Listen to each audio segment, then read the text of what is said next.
recording. Good. So Hare Krishna, everyone. Welcome to day 9.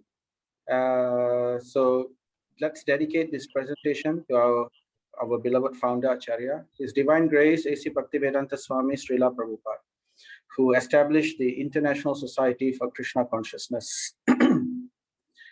And we begin with this pranam mantra.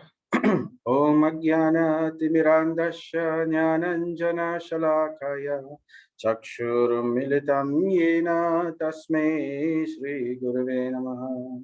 Nama Om Vishnupadaya Krishna Prasthaya Bhutale Srimate Bhaktivedanta Swami Niti Namine. Namaste Saraswate Deve Gauravani Pracharine Nirvishesha Sunyavadi Paschatya Deshatharini.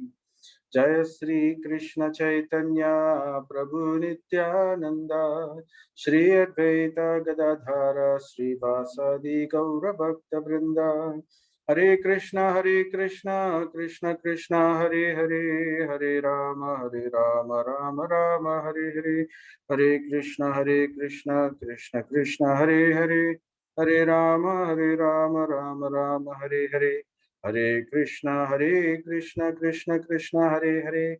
Hare Rama Rama Rama Hare Hare. Namo Vishnu Padaya Krishna Prasthaya Bhutale Srimati Bhakti Vikna Vinasha Narasimha iti namini. Mukam karoti vachalam pangam langa itim girim yat kripa tamaham vande Shri Guru Dinatarinam Paramanandam Madhavam Ishwaram Sri Chaitanya Ishwaram Om Tat Sat. So today I'm introducing to you these deities.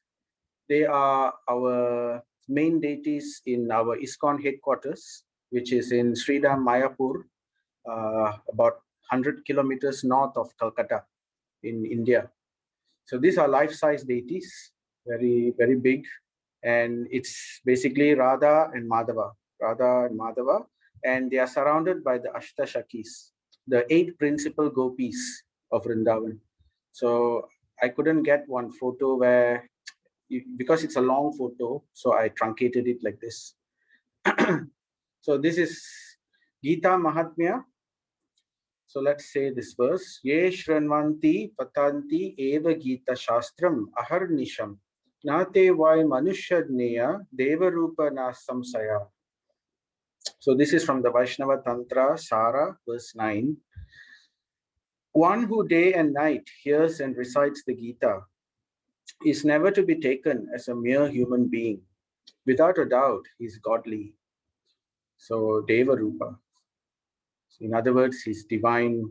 So to recite the Gita and to hear the Gita day and night is one of the auspicious devotional practices also. So we do that on Ekadasi days. If you know Ekadasi, we have 14 days of the week, right? The moon's phases from Amavasya to Purnima, Purnima to Amavasya. So it takes about 14 days, 14 to 15 days. So the 11th day, both waning and waxing, is called Ekadasi. So on Ekadasi, it's a special day of Hari. So on this day, usually we fast, and then we also read the Bhagavad Gita and we recite the slokas. We chant extra Hare Krishna Mahamantra rounds, so things like that. And we have World Gita Day. So this happens during Mokshara Ekadashi, which is also Gita Jayanti, the day that Bhagavad Gita has been spoken. It's somewhere around that time, but we have set it as the 25th of December as the World Gita Day. So this is recognized all over the world in celebration of the wisdom of Bhagavad Gita. Happens to be Christmas Day also. Om Namo Bhagavate Vasudevaya. Om Namo Bhagavate Vasudevaya. Om Namo Bhagavate Vasudevaya. So we will recap chapter 8, Attaining the Supreme, what we discussed yesterday in short.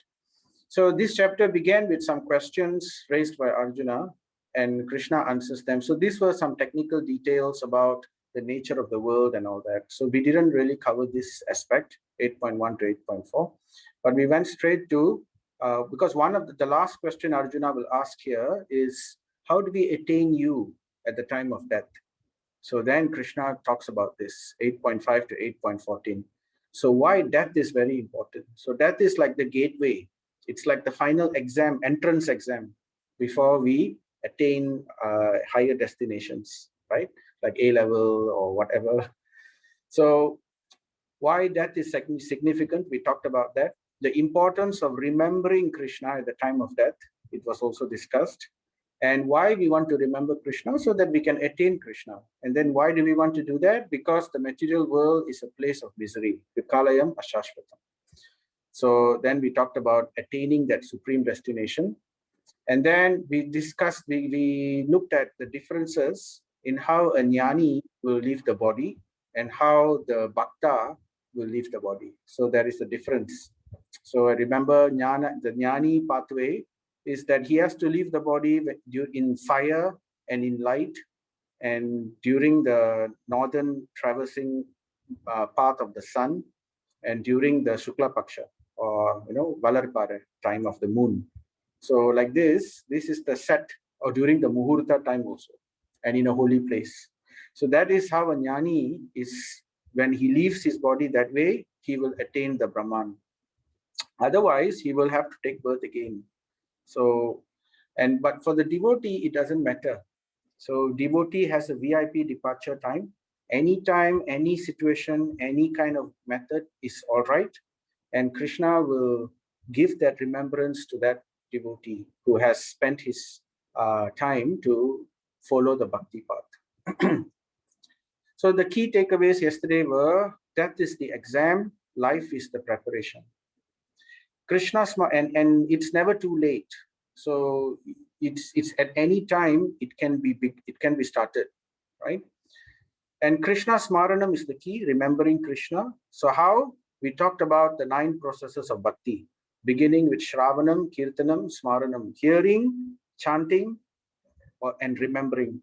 So these were the 3 most important ones. The most important is Kirtanam, because that's the Yuga Dharma given in this age. But it all begins with hearing. So these 3 things are always interlinked. And then after that, we talked about so all this I mentioned already. So then today, this is chapter 9. And chapter 9, if you notice, is halfway through the Bhagavad Gita, because the Bhagavad Gita has 18 verses. And it's right in the middle, chapter 9. And interestingly, it is also called the most confidential knowledge. So the most confidential knowledge of the entire Bhagavad Gita is situated right in the middle of the 18 chapters in chapter 9. So this is called Raja Vidya Yoga. Raja Vidya means the king of knowledge. And this is the yoga of the king of knowledge. So then, before we dive into this chapter, let us just explain something what we want to talk about, what the Bhagavad Gita covers. So the Bhagavad Gita, as I mentioned, is a very special book. We have had Gita Mahatmyas every day for the last 9 days about the importance and the glory of the Gita. So the Gita actually covers 5 topics. So I've put this star here, 5-pronged star, to indicate the 5 topics.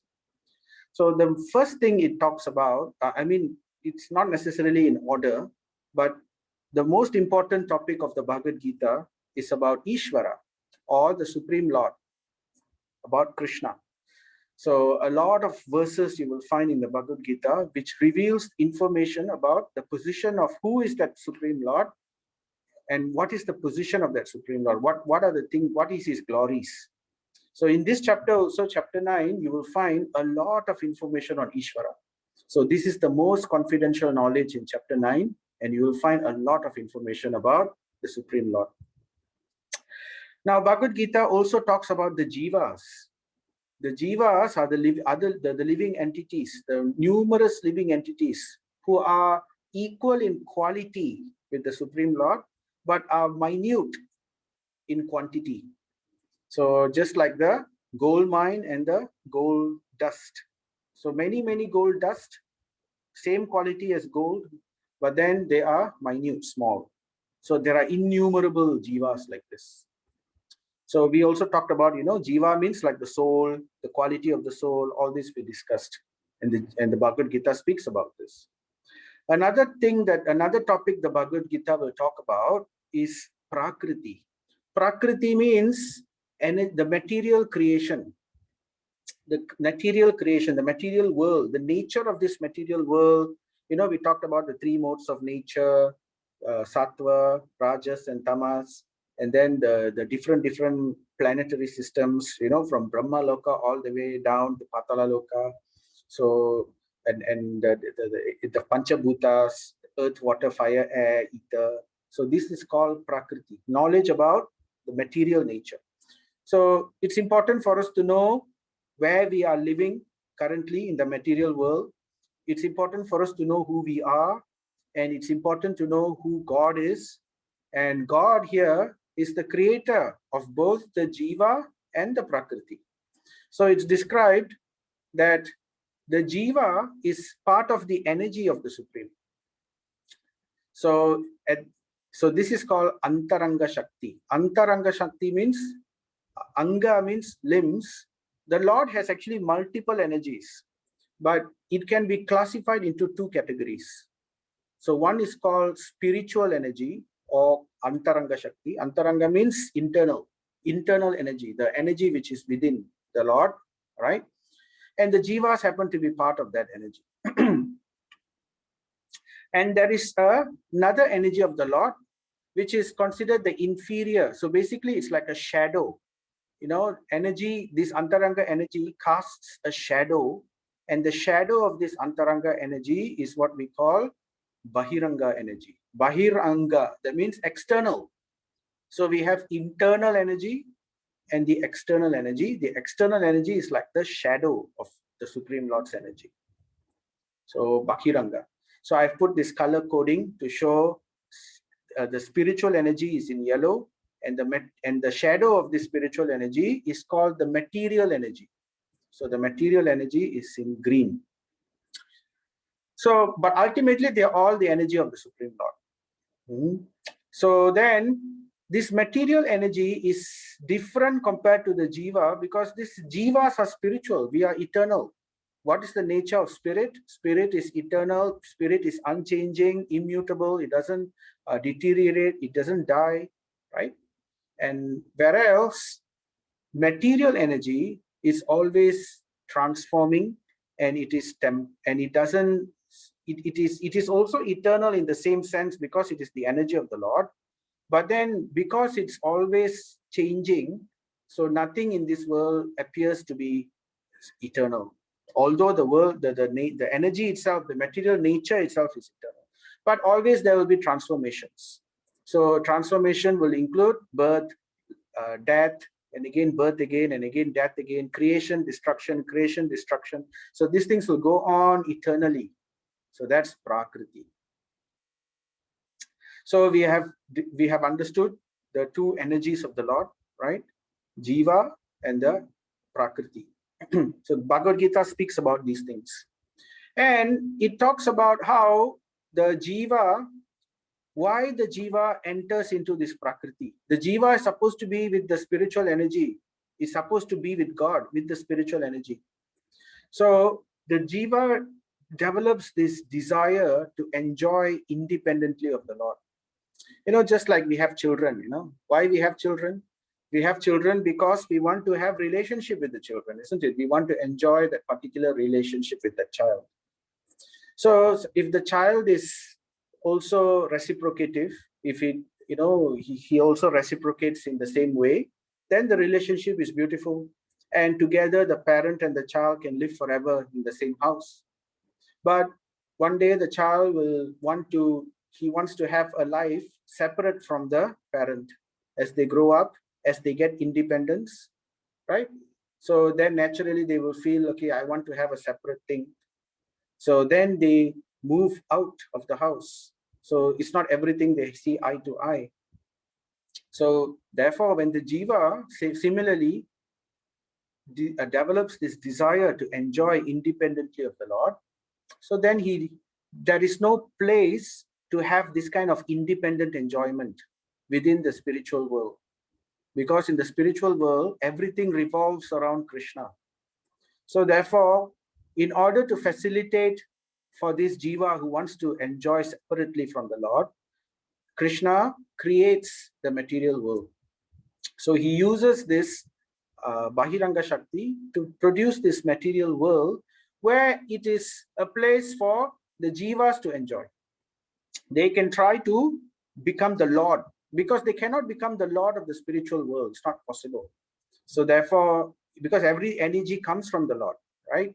So therefore, for the jiva to try to enjoy, as he thinks that he is the Lord, if he wants to think that way and he wants to enjoy, the place is in the material world. So Prakriti. So that's how the jiva crosses this line and enters into material creation.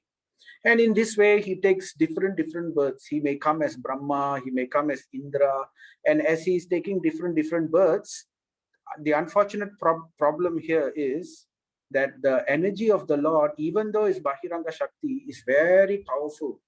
So this is called Maya Shakti, right?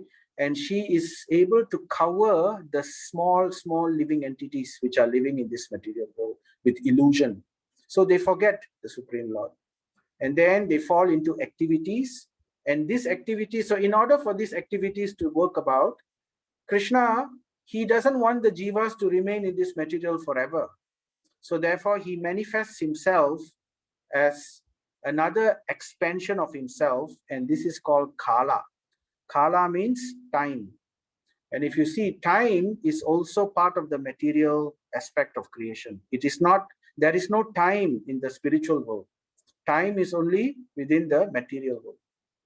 So Bhagavad Gita also talks about the nature of time, how time works in the material world. We've heard a little bit about the lifetime of Brahma, right? How how many manvantaras are there in one, how many manus live in one lifetime of Brahma. So that is nature of Kala. So material nature under the purview of Kala is where the jivas is like the playground for the jiva. So the jiva wants to go and enjoy in a playground. The parents will say, okay, go and enjoy, but you have this time. It's not something which you're going to stay there forever, from this time to this time. So therefore there is always a time set, Kala. And in this way, the jiva, under the purview of Maya, under the purview of Kala, in the influence of Kala, and being covered by illusion, he performs various karma or activities. And in this way, he gets trapped, because this karma, he is not all the time able to follow the instruction of the Lord due to his illusion. So therefore, he performs akarma, vikarma, karma and vikarma, right? Good activities and bad activities. Somehow, some activities will cause some problem to another living entity. So it becomes a chain, and it starts to entrap. When they forget Krishna and they continue doing this kind of activities, they get trapped in the cycle of birth and death. So they keep again and again taking birth and death again within this material world.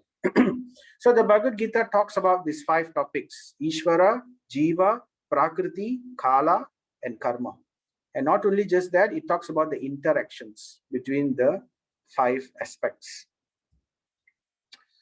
So Krishna also in the Bhagavad Gita, he also talks about yoga. Now yoga is the relationship between the jiva and the Ishvara. So this is the boon or the blessing given by Krishna to the jiva stuck in this material world. So by following yoga, the jivas who are trapped in this cycle of birth and death, they can escape and they can go back to God. Because once they revive that relationship, because it's due to forgetfulness of God, the moment they start remembering about God, they start understanding who is God and who am I and what's my relationship with God, then they will be able to finally attain the Supreme Lord, yoga. So then somebody may ask, what is this relationship that we have with God? what is our position, right? What is the nature of our situation? We are jivas and God is God. So what's our relationship? So it's very similar to the parent relationship, right? Parent and the child. If you see Ramayana, if you hear Ramayana, what did Ramachandra do when Dasharath said, go to the forest? Did Rama say, go away, you're talking nonsense. How you can speak like that? I will be the next king. Let me enjoy the kingdom. Did he speak like that? When Dasharath told him that you have to go to the forest because I've given my word, he didn't want to, but even later, when Dasharath said, don't go, he in fact said, don't go to the forest. But Ramachandra, he still wanted to go because you have given your word, Father. How can I act in a way so that your word is broken? So just for the sake of his father's truthfulness, he left the kingdom and went to the forest. So this is the duty of the son. The son is like the servant of the parent, right? Initially, in those days also, the children, they serve the parent. They help the parents at home. Like in those days in rural India, when the farmer has children, the children help the father to plow the ground, to take care of the field. And then in this way, by helping, by becoming the servant of the parents, they will get punya. So similarly, the eternal nature of the soul, we are the children of God. And what is our eternal relationship, our swadharma? Just like sugar has the dharma of sweetness, just like fire has the dharma of heat and light. So what is the dharma of the soul? So it is described in the scriptures, Jivera Swarupa Hoy, the eternal dharma or Swarupa, the eternal Swarupa of the Jiva, Krishnera Nitya Das, is to become the eternal servant of the Supreme Lord Krishna. So for us, some of us who are in this material consciousness, we may think, oh, I don't want to become a servant. Why servant? Because for us, our understanding of servant means servant is someone who is, who is got a bad position, who will be ill-treated, who will be told to do things which we don't like to do. We will get the worst things in the house. So that's the servant's idea. But that's not the type of master Krishna is. So if you remember how Krishna, who is serving who? If you see the Bhagavad Gita, who is driving the chariot and who is sitting on the chariot telling Krishna, go here, go there, right?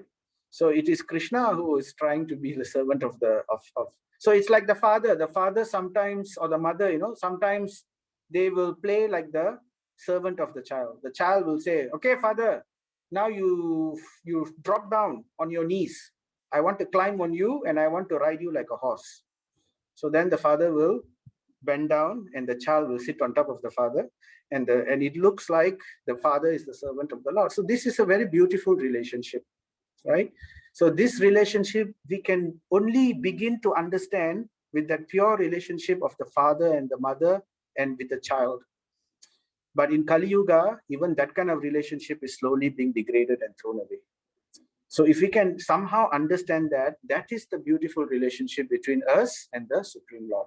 So therefore, to be the servant of such a Lord, such a perfect Supreme Lord, it is not a bad thing. It is actually, on the contrary, the greatest pleasure, the greatest enjoyment. By doing this, we develop the greatest enjoyment. So that is the idea behind this, right? So by performing yoga, karma is destroyed. And in this way, one can attain his eternal position. So this is the devotional path that we've talked about. So with that, now we will come to verse 9.1. Sri Bhagavan Uvacha idam tu te guhyatamam pravakshyami anasuyave jnanam vijnana sahitam yajnatva mokshashe ashubhat. The Supreme Personality of Godhead said, my dear Arjuna, because you are never envious of me, I shall impart to you this most confidential knowledge and realization, knowing which you shall be relieved of the miseries of material existence. So this is a very important point. Because you are never envious of me, therefore I'm giving you this highest knowledge. So that's the difference between the jnana path and the bhakti path. Because in this world, in this material creation, not everybody is able to accept the Supreme Lord. Not everybody is able to accept Krishna. Even what to speak of Krishna, they don't even want to accept the concept of God. They feel like, why should there be God? I am God. I am the master, I am the supreme. So that they think that way. So together, humankind will chart its own destiny. So the scientists think that way. So therefore, what to do? So these kind of people, they cannot understand the supreme destination of Bhagavan realization. So what to speak of now? Now we know there are so many people like that.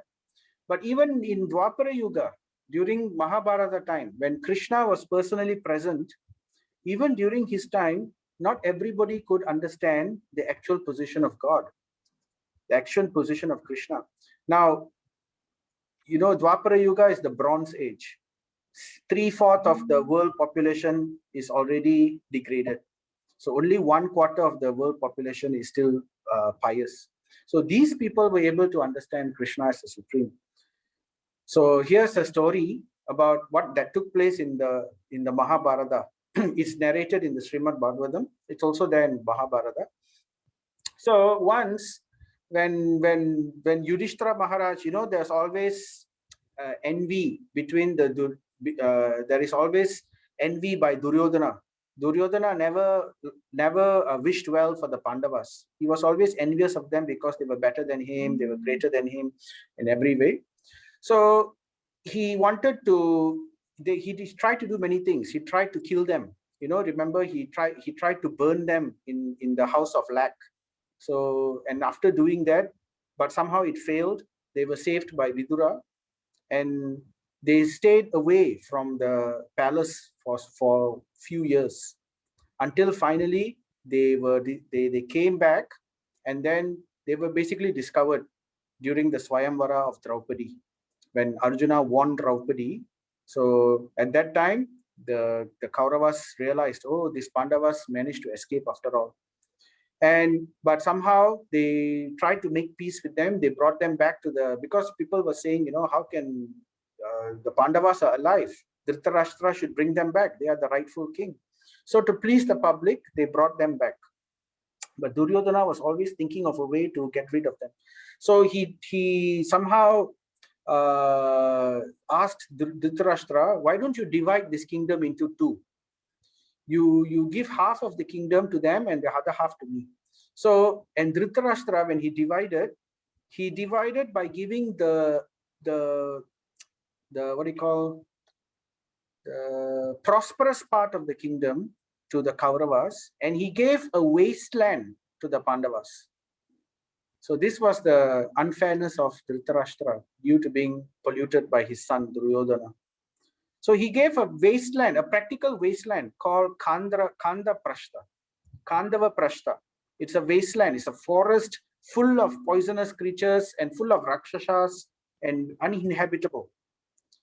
But somehow, by the virtue of these Pandavas and by Krishna's help, they were able to convert this Kandava Prashta into an extremely prosperous kingdom, and it became renamed as Indra Prashta. So, and it became even greater than the capital city of Hastinapura. Now, Hastinapura is the old name for Delhi. Last time, Delhi was known as Hastinapura. Now it's called Delhi. So, and when they had this kingdom of Indraprashta, then once Narada Muni came and told Yudhishthira Maharaj, you should conduct a sacrifice, a huge, a very amazing fire sacrifice called the Rajasuya sacrifice. This sacrifice will ensure that you are the emperor of the entire world. So by the order of Narada Muni and by the order of the other priests, he wanted to check with Krishna. And Krishna also gave his blessings. Yes, please do this. He supports. So in this way, it was a very long story on how they managed to secure this fire sacrifice. They had to conquer the whole world. So Pandavas, they split into 4 directions. and they all went to each direction and conquered the world, either by force or they agreed to accept Yudhishthira Maharaj as the emperor of the world. So after accepting this, then they invited all of these people and they collected wealth from all of these people and they produced this great Rajasuya Yagya. So many Brahmanas came, even the celestials came, the Devas came, Brahma came, Lord Shiva came, all of them were there during the sacrifice.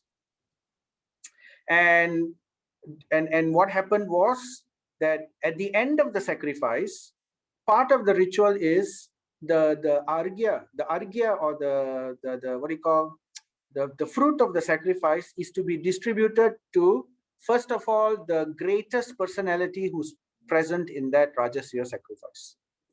So there were so many people. There were all the great kings in the world, and the devas were there. The greater beings were there. Brahma was there. Everybody was there, and Yudhishthira Maharaj wanted to give this argya to Krishna first, and he wanted to get confirmation. So he asked Bhishma Dev, "Who should I give? I want to give this to Krishna. Do you approve?" And Bhishma at that time was one of the greatest fighters in the whole world. And he said, "Yes, I totally approve." And he gave a long speech about Krishna's glories and everything. And then when this was announced, all the people, the devas and everybody, they were all very happy. The flowers dropped from the sky and they wanted to give this argya to Krishna. And in this way, Krishna was worshipped as the foremost amongst everybody present in that Rajasuya sacrifice. But amongst the kings who were conquered, there was many of them who didn't agree. So the chief amongst all of them was this person called Shishupal. So this Shishupal is, you know, the story yesterday, the other day I spoke about Jai and Vijay, how the Jai and Vijay were cursed by the Sanat Kumaras because they didn't allow the Sanat Kumaras to enter into Vaikuntha. So the curse took place that they will take 3 births as demons, right? So the first birth was they became Hiranyakashipu and Hiranyaksha, and they were killed by Varaha and Narsinghadev. And then the second birth after that, they became Ravana and Kumbhakarna. So again, they were killed by Lord Ram. And then the third birth, which they were to take place, was they came as Shishupal and Dandavakra. So these 2 characters are continuing their curse. This is the last curse. So then this person, Shishupal, he was always envious of Krishna. He was never happy about Krishna. And it seems that when he was born with 4 arms and 3 eyes in a very deformed state. And it seems he brayed like a jackal when he was born. And there was the people, they were afraid what to do. Even the family members didn't want to come near. He looked very scary when he was born. But then suddenly a voice in the sky announced that, "Don't worry, this personality will become a great king. He'll become extremely powerful, but in the end he will be killed by somebody." So that was the voice in the message. And it said that the person who will kill this Shishupal will be the same person. If you don't worry about his deformities, you invite everybody in the kingdom to come and put this baby on their lap.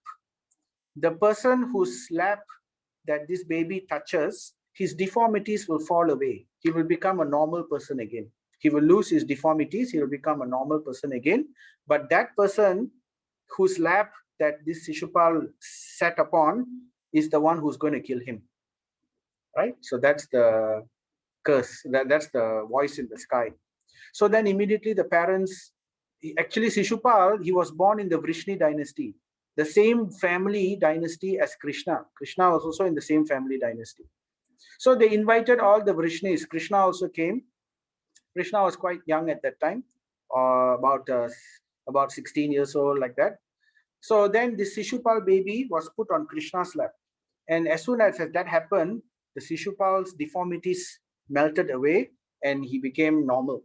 So then the mother became scared. Oh, Krishna, you are the one who's going to kill him. Can I please ask a boon? Since you're my family, please excuse him for 100 times. Please give him 100 chance to not commit any kind of activity which will offend you or offend Dharma. So give him 100 chance before you kill him. So Krishna said, okay, I will do that. So no problem. So in that way, Shishupal, he grew up and then he became a powerful king, but he was nevertheless not a very saintly person. And he committed a lot of atrocities. And Krishna actually excused him many times. And at the same time, he also, Shishupal will also always take pleasure in insulting Krishna. He also knew that he could escape, that he can say anything he wanted in front of Krishna and Krishna will not do anything to him. So, but usually he'll keep a very careful count. You know, he will carefully count 3 times, 4 times, 10 times, 50 times, 70 times, 80 times, like that. He'll keep careful count and he will ensure that he never crosses the 100 count. But after this Rajasuya sacrifice, when he saw that all the great personalities were supporting Krishna and they all were glorifying him, his envy and his jealousy completely overtook him. He couldn't take it anymore. So when that happened, he just started blaspheming Krishna one by one. He said, who is this? He's after all a cowherd boy.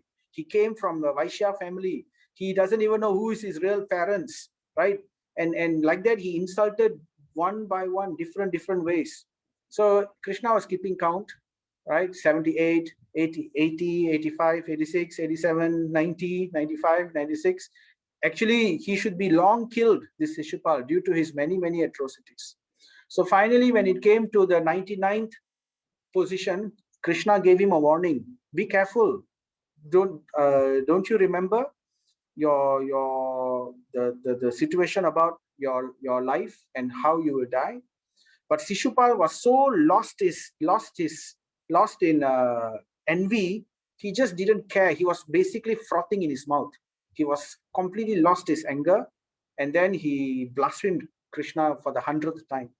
So as soon as that happened, Krishna, while sitting in the throne, he invoked his Sudarshan Chakra, and the Sudarshan Chakra sped into Shishupal and cut off his head in such a way that all the blood was dried up. Because during Rajasuya sacrifice, there should be no blood on the floor. Because if even one drop of blood drops on the floor, the sacrifice is voided. So therefore, Krishna, using his Sudarshan Chakra, did that without a single drop of blood.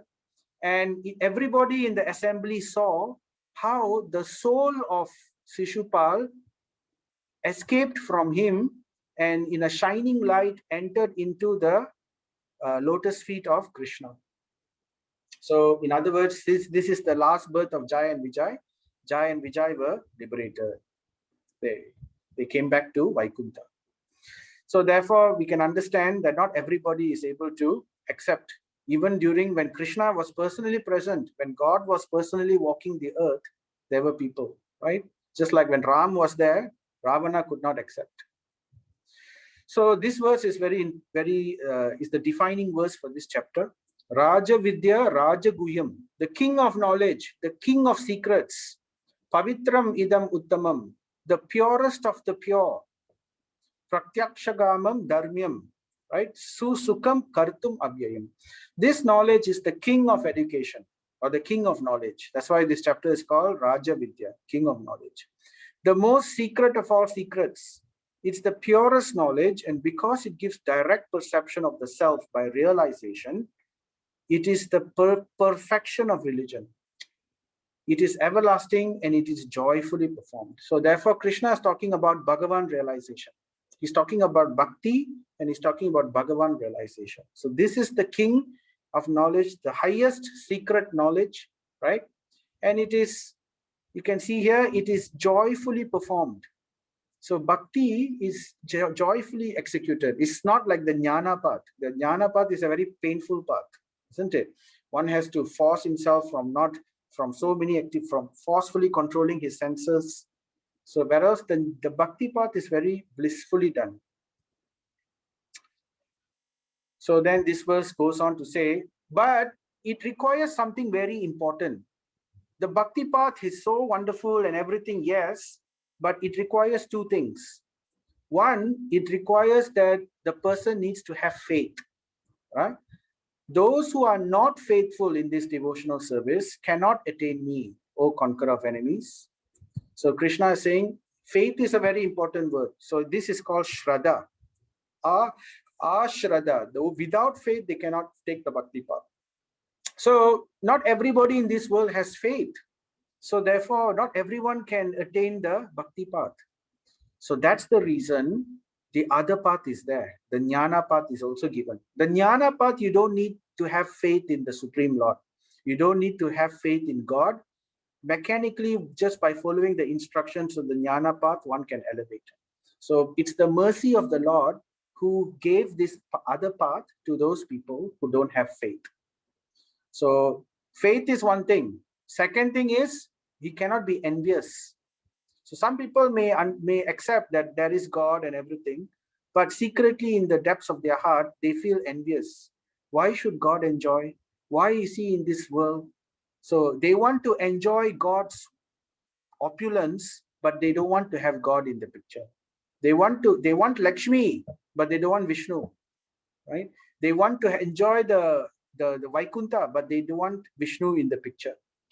So to aspire for the kingdom of God, but not to become the servant, the loving servant of God, that is basically those who are envious.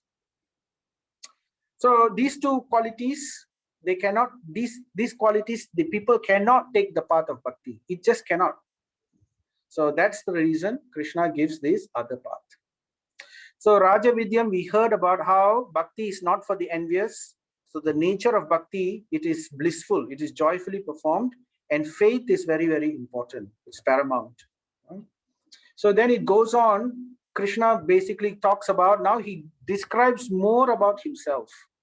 In 9.9, in chapter 7, he started describing about his glories.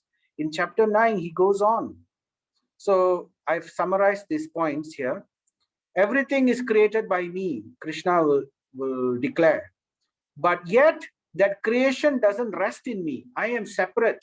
Though everything is created by me, but I have my own pastimes. I am not involved in the day-to-day activities or in the day-to-day affair of the management of this material world. You know, just like the king. The king doesn't involve himself in the day-to-day execution of the cabinet and the ministry, isn't it? He leaves that to his proxies, the ministers and so forth. So therefore, the Krishna is the basis of everything. But then he gives that responsibility to, for example, to Brahma, to Indra, for all of them to take care of the material world. All beings are in me, but I am not in them. I am the maintainer of all living entities, and I am everywhere. But I am still not a part of this cosmic manifestation, even though I am the maintainer and I'm everywhere.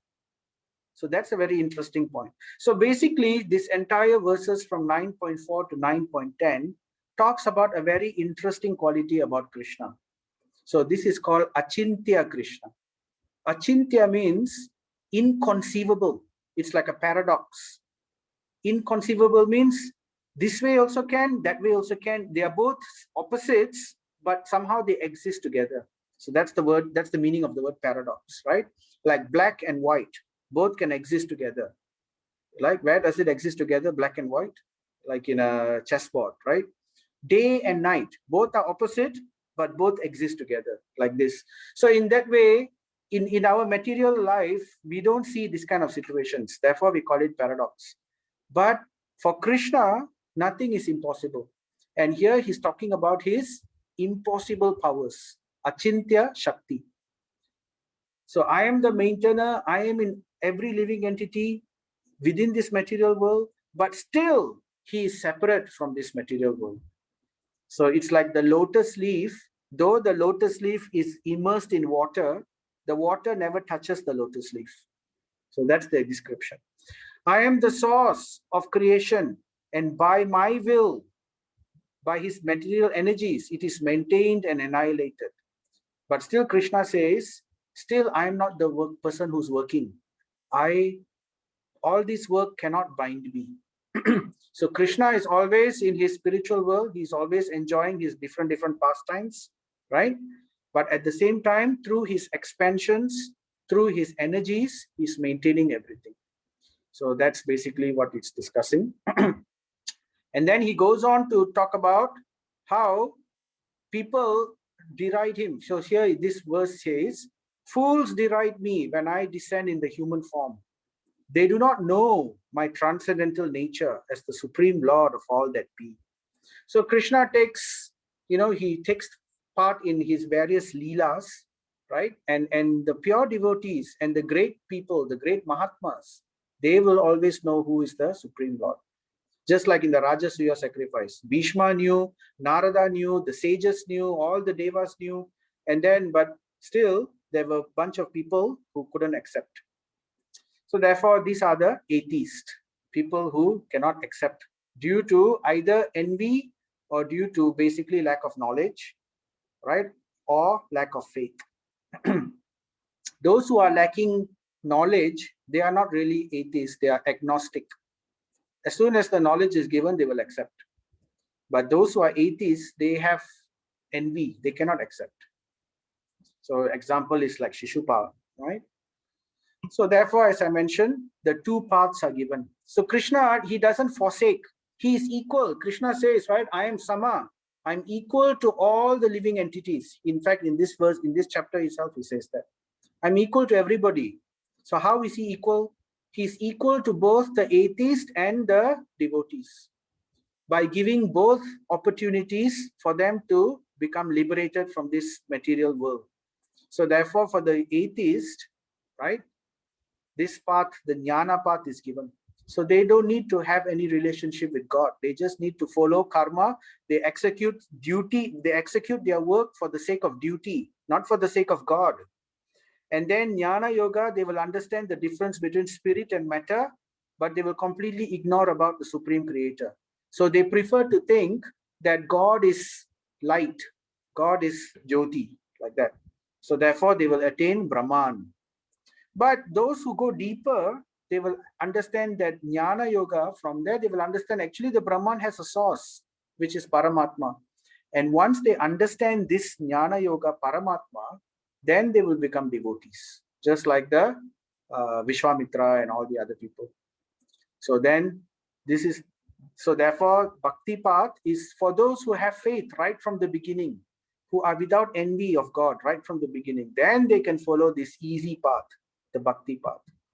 So the path of light, the path of jnana is also called the path of light, because slowly, little by little, knowledge comes like light, and it finally is, stage by stage.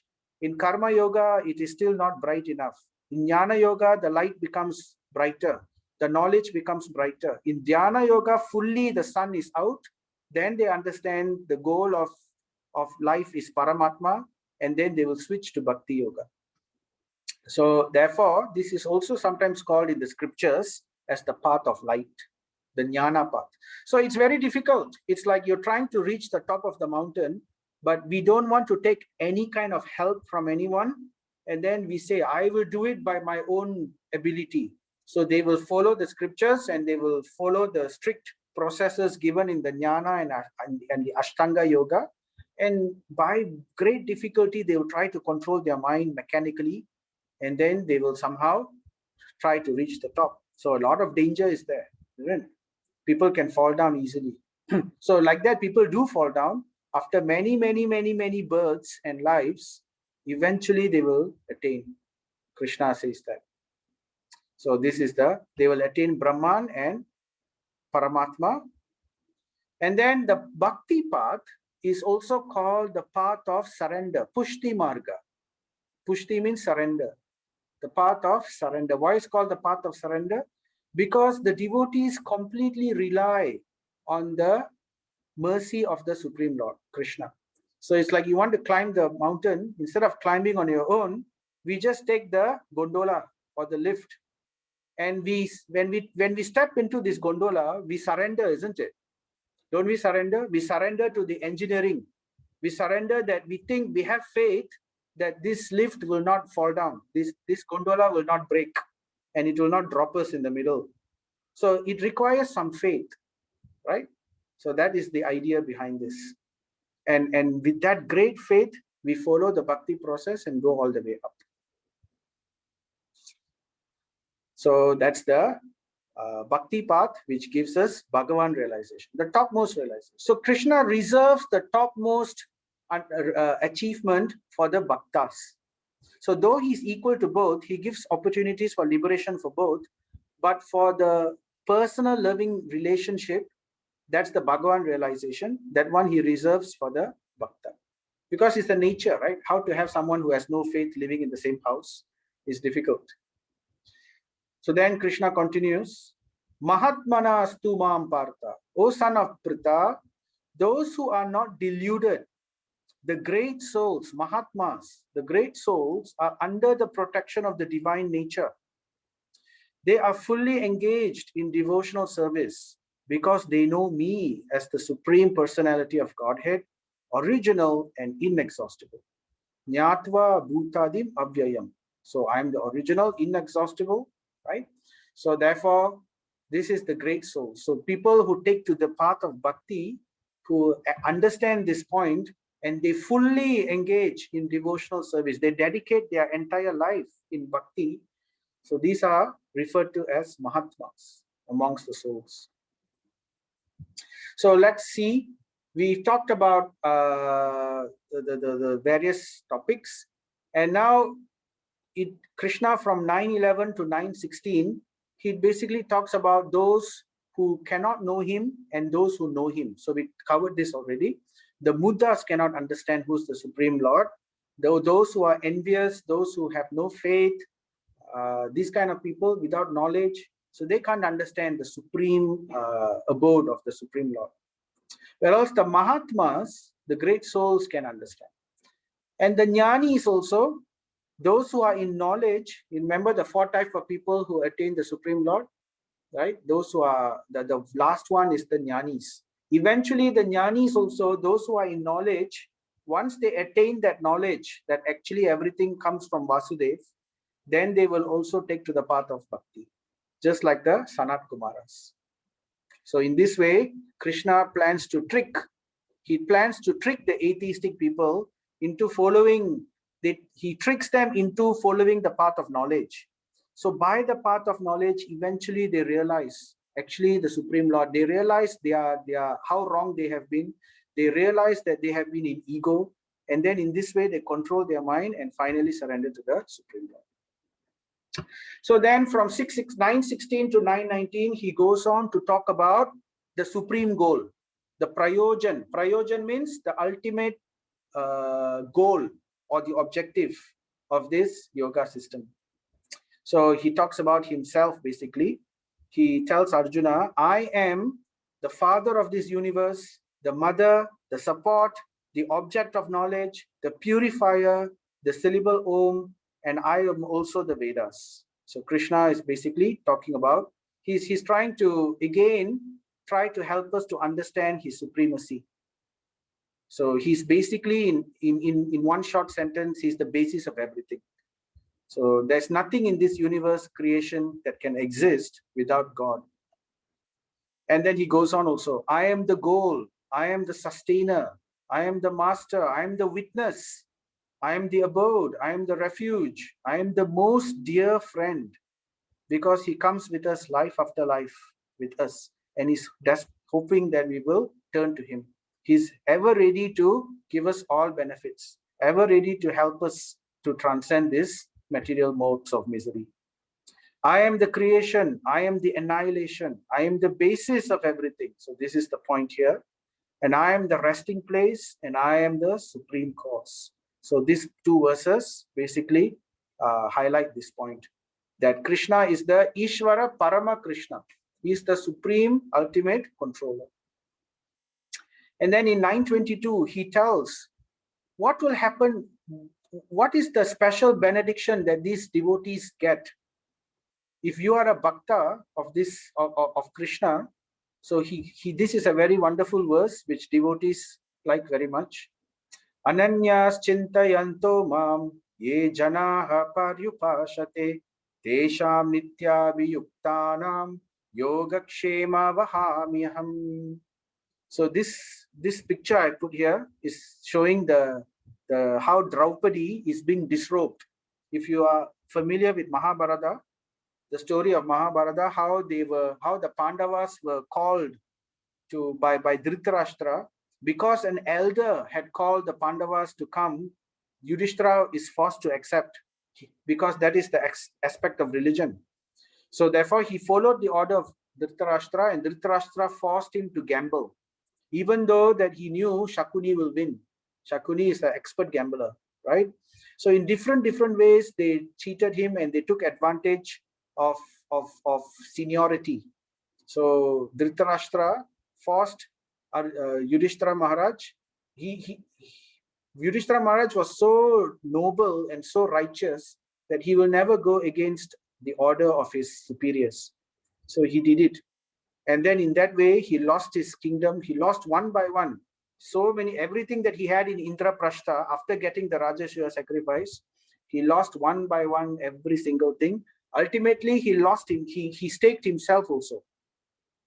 And then after that, when he was lost, then Draupadi was also staked and she was also lost.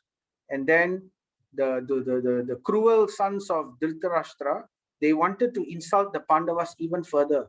So they called Draupadi into the arena. It seems at that time, Draupadi was going through her menses. So during those days, when ladies were going through menses, they would isolate themselves and they will wear single sari, right? So there were certain things they would follow. And they usually will not meet anybody during that time. So, but still she was dragged during, she refused to come to the summons, and Duryodhana's brother Dushashan, he went and dragged Draupadi by her hair. She said they all were very jealous of Draupadi, because Draupadi chose Arjuna in the Swayamvara, in the ceremony, to choose a husband, and all these people also wanted to marry Draupadi, but somehow they felt they couldn't. So they had that vengeance in their heart. So they wanted to insult Draupadi, and they wanted to insult the Pandavas, and at the same time, they tried to disrobe Draupadi. So Draupadi was crying. She was looking at their husbands. All the husbands couldn't help her because they were bound by Dharma. They already lost themselves. And then out of desperation, Dushashan was very strong. He was pulling Draupadi's sari to try to disrobe. Karna was there. Karna told everybody, disrobe Draupadi. He was the one who said that, let us see now, you should have chosen us as the husband. And Duryodhan was also very happy. And Duryodhan was so insolent, he actually uncovered his legs up to the thigh and pointed to his thigh and said, why don't you sit on this thigh, Draupadi? So, and Karna started laughing at that. And Dushashan started pulling her sari. You should be naked. So therefore she was trying to pull, and this was happening. And nobody was able to help her. So she tried to hold on with one hand, the sari, but Dushashan was extremely strong. So finally she thought, there's no hope. I will just lift my hands up. I cannot hold on to this anymore. I will lift my hands up and I will call, hey Govinda, hey Vasudeva, hey Madhava, hey Krishna. So in this way, she called out to Krishna, and Krishna was in Dwaraka. As soon as Krishna heard this, he was Paramatma, he's in everybody's heart. As soon as he heard the complete surrender of Draupadi, he immediately manifested himself as an endless piece of sari. So despite Dushashan pulling the sari, it kept on flowing and flowing and flowing and flowing until Dushashan became extremely tired. And the sari was always there on top of Draupadi. So it's a very wonderful pastime. So the translation of this verse, but those who always worship me and with exclusive devotion, meditating on my transcendental form, to them I carry what they lack and I preserve what they have. So I carry what they lack and I preserve what they have. So don't worry so basically Krishna is telling all the devotees, I will never fail you. So I will always be there for you, right? That is what Krishna is telling here. So therefore, from here we understand the karmis cannot understand this, only the devotees can understand this. Krishna always protects the bhaktas. And then Krishna goes on to verse 924 to again describe how he is the supreme Lord and he is the supreme enjoyer of all creation. So then he talks about bhakti, the bhakti process itself, right? You remember the 9 processes of bhakti, but then he summarizes them and he talks about certain things that needs to be done as what a devotee does. So if one is a devotee, who is the devotee who Krishna will protect? So Krishna explains here from 926 all the way to 930 something. He will talk about different aspects of devotion. So we won't go into this in detail, right? We will keep this for level 2, where we'll talk about the details of devotional service. So if you like, though, you can still read it on the Bhagavad Gita on your own. So the first one, this one we will talk about. Patram pushpam phalam toyam. If one offers me with love and devotion a leaf, a flower, a fruit, or water, I will accept it. So this is why the tradition of people offering food to Krishna, to the Supreme Lord or to God started. So it's basically, it's not that God wants the food. It's not that he's hungry or anything like that. He's not hungry for the food. He is served by millions of Lakshmis, right? So that he is hungry for that relationship, just like a parent and a child, right? The parent in the beginning gives money to the child. He gives pocket money for the child to go to school, right? So the money comes from the parent. But if the child one day for the birthday of the parent or for something, he saves the money, he saves his pocket money, and somehow he buys something, even if it's a very small thing, if he gives a card or something to the parent, how the parent will feel? The parent will feel wonderful, isn't it? Oh, my child, you have taken the money and you've given me. So this is what Krishna he wants from all of us. He wants that love. It's not the object. So therefore, a devotee will again and again, every day he will offer things to the Supreme Lord. And on top of that, he will eat only food which is offered to the Supreme Lord. Now, in those days, if those days the wives, they will usually eat food which is eaten by the husband first. They will have a plate, like one of my auntie's grandmother. She's like that. She will never eat until the husband eats, and only after the husband has finished his food, she will put the food, she will share the same plate actually. After the husband has eaten that food, she will eat from that plate. She was doing this for many years until she died. So that is the same thing. This is what devotees do. The devotees will only eat food which has been offered to the Lord. So this is called prasadam. Prasadam means we cook, right? We eat. So whatever that we are going to have lunch or dinner, we offer before we eat, we offer it to the Lord with love. And then after that, we partake that prasadam. So there are some rules to follow in this prasadam. Not everything can be offered to the Lord. So therefore, Krishna eats vegetarian foodstuff. In Vaishnavas, we don't offer onion and garlic in our cooking. And therefore, it sees here, Patram Pushpam Phalam Toyam. So these are all accepted by the Supreme Lord. And we also don't taste the food while we are cooking. So it's kept carefully. And then after that only, we have the prasadam. So then this verse, he says, Manmana Bhava Mat Bhakto. This is the last verse in this chapter. So we have skipped from 925 to 934. We spoke about the Patram Pushpam Phalam Toyam. The other aspects of bhakti which Krishna outlines, we will go into that in more detail in level 2. So, but you can read it on your own if you are interested. So this is the last verse.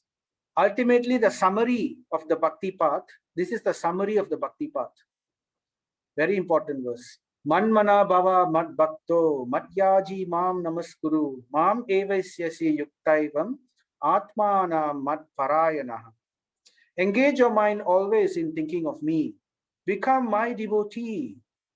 So the first one here, engage your mind always in thinking of me. So this is the goal.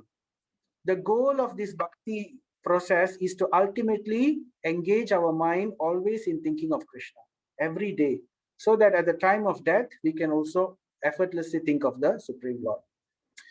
So how do we do this? By following the 9 processes of bhakti, which is designed to make us always remember him, mainly by chanting and hearing. For example, now we are talking about Bhagavad Gita. We are thinking about Krishna, isn't it, all the time? So like that, after that, when we start chanting the names of the Lord, we will also eventually remember the Lord automatically. So, and then secondly, become my devotee. So take up the bhakti path. Krishna says, follow the do's and don'ts in the bhakti path with faith. Offer obeisances to me. Simply by doing obeisances, falling into the, dandavat, falling and giving obeisances. Simply by doing that, we get so much of benefits. We lose all our sinful reactions. We get our karma. These are all activities of our karma, which will release us from the binds of material conditioning. Being completely absorbed in me, surely you will come to me. So that is the promise of this verse Krishna gives to his bhaktas. So like that, we can understand that's the reason that that is basically the goal of the devotional aspect of yoga. So we will leave you with this final point here. This verse, Cheto Darpana Marjanam. So basically it talks about, this verse is given in the Sikshashtakam, which talks about the glories of chanting the Hare Krishna Mahamantra. So by chanting this Hare Krishna Mahamantra, what will we get? First thing is Cheto Darpana Marjanam. That means we will clean the mirror of our heart. And this mirror of our heart is our mind, our consciousness. We will clean our consciousness.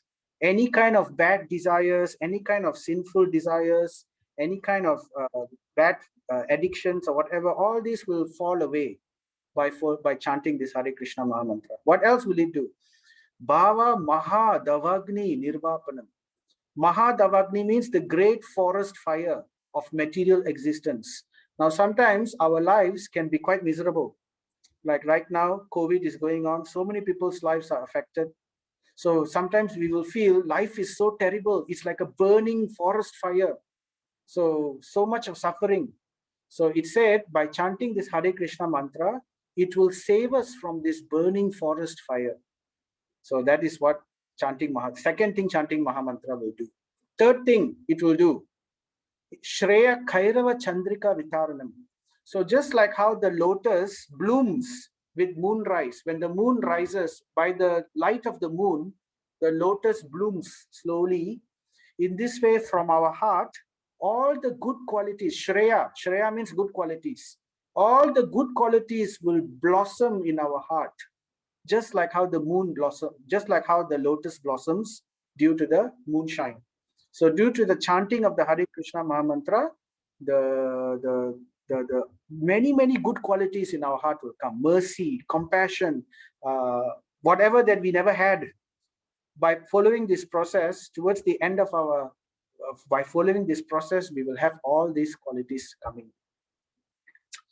Vidya Vadu Jivanam. This is the life of the devotees. So this chanting of the Hare Krishna Mahamantra will become the life. They will never let it go. Anandam Buddhim Vardhanam. Why? Because it gives them continuous pleasure.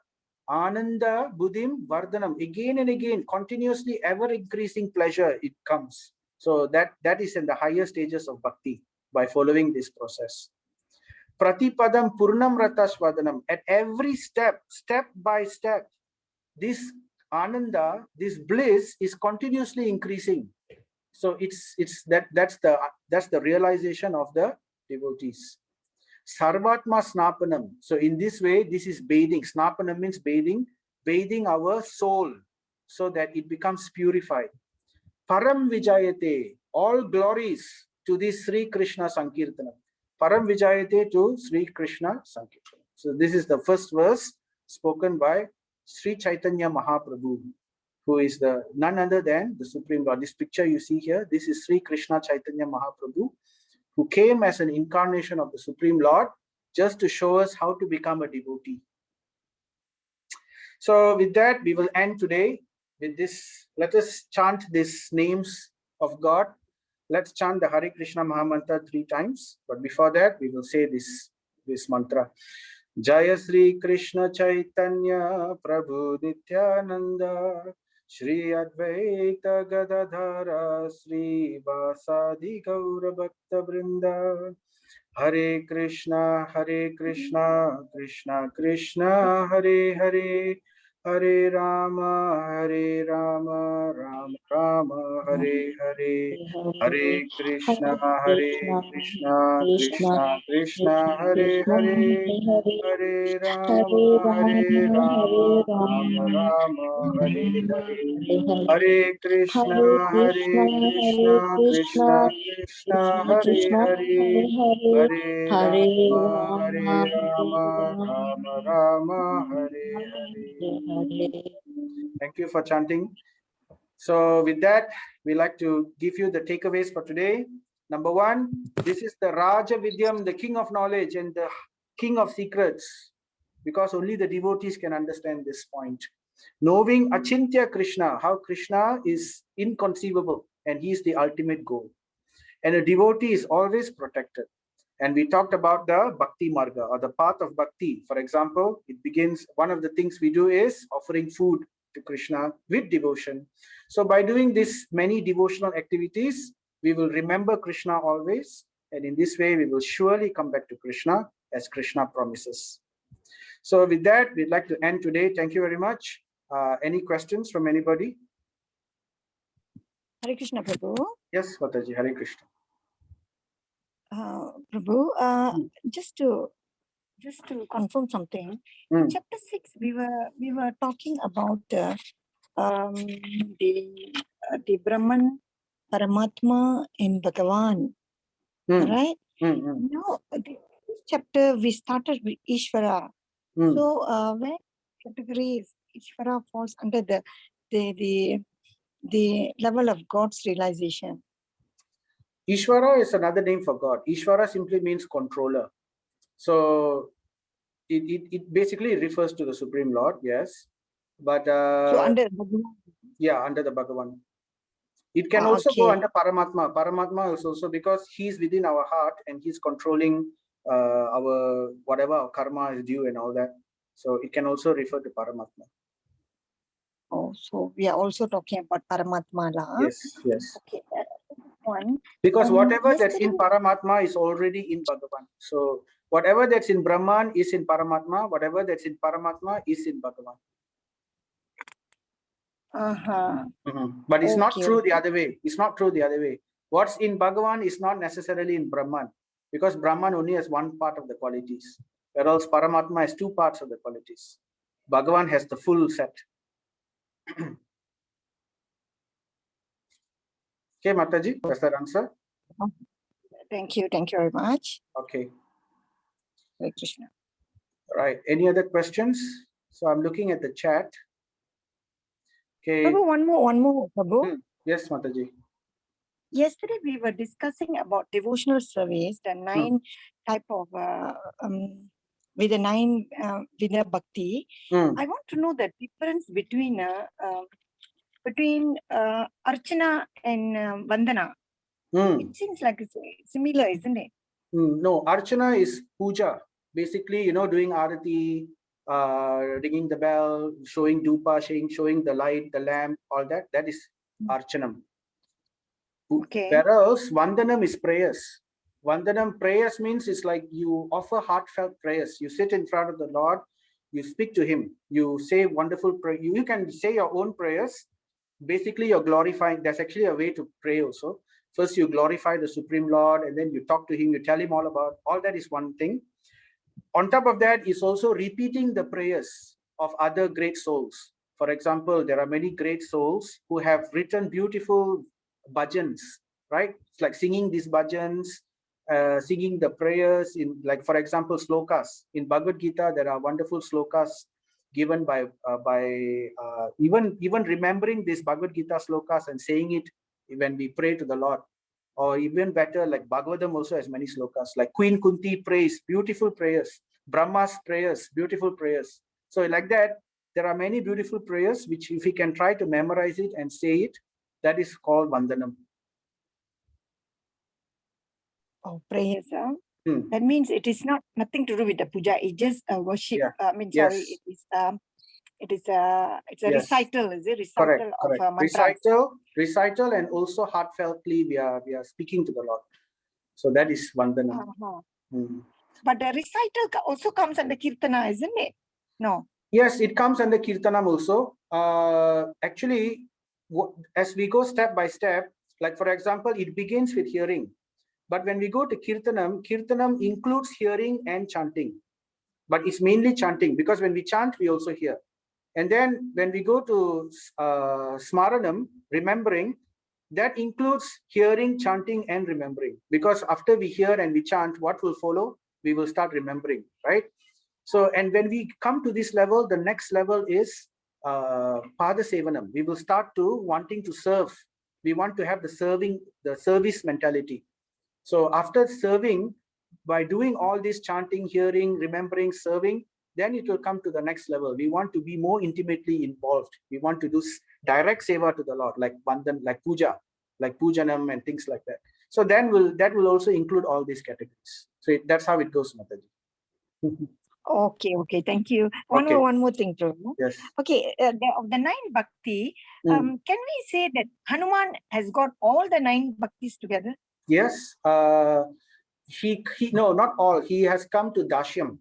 So Dashyam means as the perfect servant. So the higher than Dashyam is Sakyam. Sakyam is like a friend. The difference between servant and friend is servant is always keeping the Lord there, and I am here, and there's a certain boundary he doesn't cross. Whereas like a friend, this is a very high realization. One cannot artificially do this. Like friend is like, the friend can put his arm around Krishna, and he's always understanding Krishna's heart. So that kind of relationship is even higher. So that is Sakyam. And then there is the final one is Atma Nivedanam. And in Atma Nivedanam, there is relationship with Krishna in the form like how Mother Yashoda is having, even higher than friendship, like a parent. So Nanda Maharaj, Mother Yashoda, that kind of relationship is very, very high. And even higher than that is to become like a wife of Krishna, or to become like the direct consort of Krishna, like how the queens, Rukmini, Lakshmi, Satyabhama, and then even higher than them are the gopis who completely surrendered themselves. So they gave up everything, even whatever, their good name, family name, chastity, everything they gave for the Supreme Lord. So that is Atma Nivedanam. So step by step, it begins with hearing. Okay. Thank you very much, Prabhu. Hare Krishna. Hare Krishna. Any other questions before I go to the chat? Okay, there is one question from Ms. Karpagam Mataji, VK, I think. Please share example of group who follow atheism. Well, some of them may not say they are atheist, but if you actually look into their philosophy deeply enough, it will point towards atheism. So I don't want to name any groups in public. But there are. So I would ask you to see their philosophy. What is their ultimate philosophy? If they are talking about oneness, everything becomes one, we are one. If they say you are God, I'm God, everything is one. So that is an example of atheism. Another example of atheism is, one could say, the Buddhist philosophy.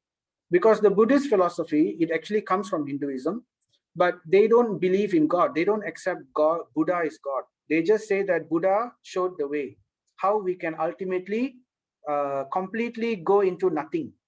Let's forget this material world. Let's just merge into nothingness. So that is the ultimate Buddhist philosophy. So like that, there are many groups, even in the name of Hinduism, who promote ultimately the atheistic view. They cannot accept the personal form of the Supreme Lord. So like that, there are many. So it's up to us to understand their philosophy. We have to look at what they are teaching. Right, then there's another question, why garlic and onions are not offered? So this is something which is considered not pure vegetarian. In fact, we are not the only ones doing it. Even the Buddhists don't accept. If you go to Buddhist restaurant, they also don't eat onion and garlic. And actually, anyone who follows yoga strictly, even in other groups, the people who are strictly following yoga, they don't eat onion and garlic. Because number one, it's not considered sattvic food. It's not in the mode of goodness. It's mode of passion and ignorance. It creates a lot of passion in our heart. So if you're trying to follow yoga, eating onion and garlic will create the mode of passion and ignorance very strongly. It makes a person more and more short-tempered, difficult to control their passions. So in yoga, we are trying to control our passion, but this kind of certain foodstuffs, we will hear more about this in chapter 15, 16, and 17. So I don't want to speak too much today, but there is also a story behind onion and garlic. I'll tell the story in chapter 15 and 16 about why we don't eat onion and garlic. Okay, Mataji. So then there is another question. Is there another question? Okay, there's one question by Yoga Mataji. Why is it many people say that one can only pray to either Lord Ram or Lord Krishna? So basically, Lord Ram or Lord Krishna or Lord Vishnu, any of the forms of Vishnu, according to Bhagavad Gita, we can see here, Krishna is telling that I am the ultimate, that I am the Param Bhagavan, Ishvara Parama Krishna, Satchit Ananda Vigraha. So, and he also says, even if you worship others, even if you worship devatas, ultimately you are getting all the benefits from me only. Krishna is telling, I'm the ultimate Paramatma in everybody's heart. I make that person's faith strong in whatever that he's doing so that he will get his desire. So another reason why we should worship the Supreme is because only the Supreme Lord can ultimately give us freedom from the cycle of birth and death. Because if we worship Indra, we worship Surya, we worship Brahma and all these other devatas, right? We can get what we want, but we cannot get freedom from cycle of birth and death. Lord Shiva can also give freedom from birth and death. But if we want to go back to the spiritual world, which is Vaikuntha or beyond in the Paravyoma sky, then it is only the Supreme Lord. That's why Krishna is also called Mukunda. Mukunda means the awarder of liberation. So he is also called, Mukunda. What else? There are many names he has. So that's the reason we focus our mind in having one single personality which we will worship. Because if we said there is only one God, ultimately there is only one God. So, and this one God, Brahma says, Ishvara Parama Krishna, Satchitananda Vigraha, Anadir Adir Govinda, Sarva Karana Karana. In fact, Krishna also will further mention this in chapters 10, 11. If you read chapter 10 and 11 and 12, you will have no doubt that Krishna is the Supreme Lord. Okay, then there is a question by Dato. I'm a devout follower of Sri Venkateshwara. Is it colliding with worshipping with Krishna? No. Krishna and Vishnu are the same. Basically, it's like this. When Krishna is at home, it's like this. When we are at home, I'm a father, I'm a mother, I'm a child, whatever. We are at home, right? We are comfortable at home.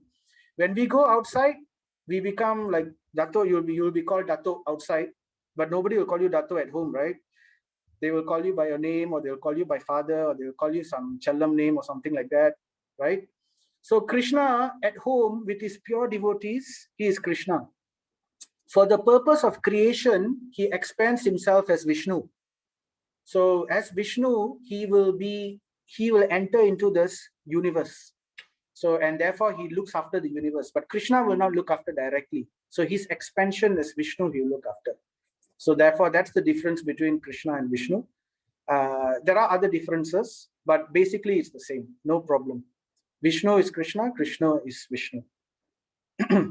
Sorry, Vishnu is Krishna. No, sorry, Krishna is Vishnu, but Vishnu is not Krishna. There is a difference there. We will talk about that in level 2. Okay, so if there's any other questions from anybody?